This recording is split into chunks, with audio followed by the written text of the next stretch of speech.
ভোরেন মিরপুরে মাঠে ঢুকেই থমকে দাঁড়ালেন বিশ্বের সেরা পিচ কিউরেটর টনি হেমিং। ৪০ বছরের অভিজ্ঞতা, আইসিসির প্রাক্তন প্রধান কিউরেটর আজ এসেছেন বাংলাদেশের ক্রিকেট মন্দির ঠিক করতে। কিন্তু যা দেখলেন সেটি তার স্বপ্নে কল্পনাতেও ছিল না। বাংলাদেশের প্রধান ক্রিকেট মাঠের ঠিক পাশে পুঁইশাকের বাগান। এ যেন ধানক্ষেতের সমালোচনার পর নতুন অধ্যায়, শাকক্ষেতের রহস্য।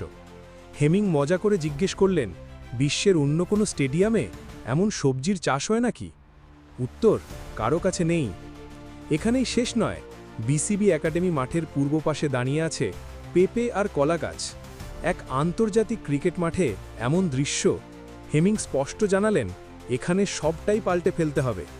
মাটি, ঘাস, বীজ সব কিছু পরীক্ষা নিরীক্ষা করছেন তিনি। পানি নিষ্কাশনের সমস্যা নেই ঠিকই, কিন্তু রান ওঠার মতো উইকেট নেই। তাই প্রথম লক্ষ্য মিরপুরের ২২ গজে প্রাণ ফেরানো, কমপক্ষে একটি স্পোর্টিং উইকেট ফিরিয়ে আনা। অপটা স্টেডিয়াম, দুবাই আন্তর্জাতিক, ওমান একাডেমি, যেখানে হাত দিয়েছেন সেখানেই বিশ্বমানের মাঠ বানিয়েছেন। এবার চ্যালেঞ্জ, বাংলাদেশের সব মাঠকে নতুন করে সাজানো।